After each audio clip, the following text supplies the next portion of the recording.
Hello, my name is James and I'm going to be talking about sounds. The areas I'll be touching are theory of sound, how sound communicates meaning, and types of sounds. What is theory of sounds? The sensation of sound is a result of vibration, the air by pressure and fluctuations, which can be measured with a sound level meter. Vibrations are more commonly associated with mechanical systems, but air also has the mass and stiffness, and the sound travels in the air is locally compressed and expanded.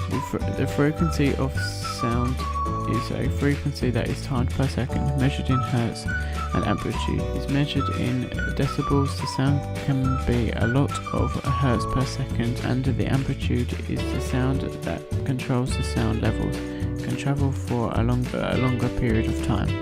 For example, the hertz are short, you can have a long amplitude, but if they are long, the amplitude is higher. Sound is produced when something vibrates. The vibrating body causes the medium, water, air, etc. around the vibrate, and then it tells the brain that the sound has been made.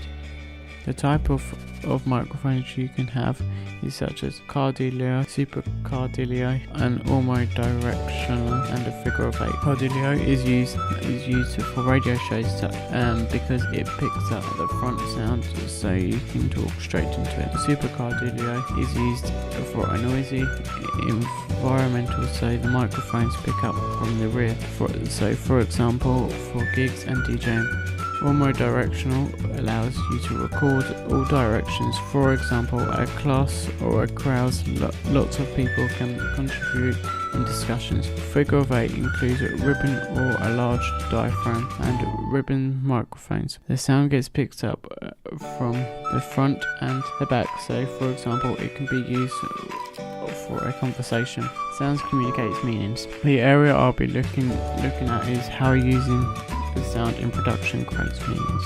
Sounds are everywhere in the media industry, as the main way you use sound is in such as TV. As I watch the IT crowd, and it uses crashing noises, the cracking noises, and all sorts of sounds, and the talking as well. For example, the IT crowd had a lot of sound effects because they were in a fighting scene. The sound creates moods such as tension, drama, emotion, and pace.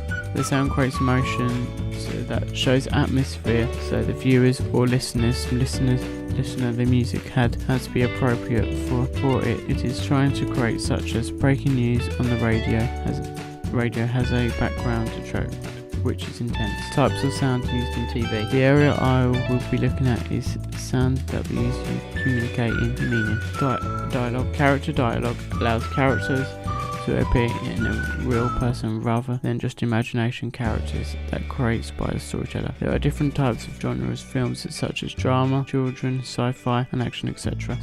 So for example, in Shawshank, there is a narrator talking about his life and what he has done. There are types of TV shows such as game shows, drama shows, soaps and instruments, and many more.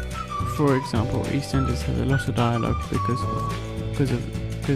the episodes are scripted. Music adds emotions and rhythm to the action, designed not to detract from the on-screen action. The sounds that are used in TV are musical instruments, vocal tones, amplifiers, and sounds such as. All these effects will be used to create a meaning of sound and atmosphere of interest. Effects. On-screen effects adds realism to the films and helps to create the atmosphere. A game show has sound effects to show they have a time limit, that the players that are playing the game, and it's the sound effects that is used to show the clock timer. Also, the music playing shows the viewers that they have time to answer the question. There is music to start the show, so the viewers and the listeners know that the show is about to start, and also at the end of the show there's an ending music at the show. The promos would have musical instruments such as violins, guitars, and piano, etc. Dialogue is when you are talking to TV. So, for example, in Sainsbury's Christmas advert, the people were talking about having a good Christmas.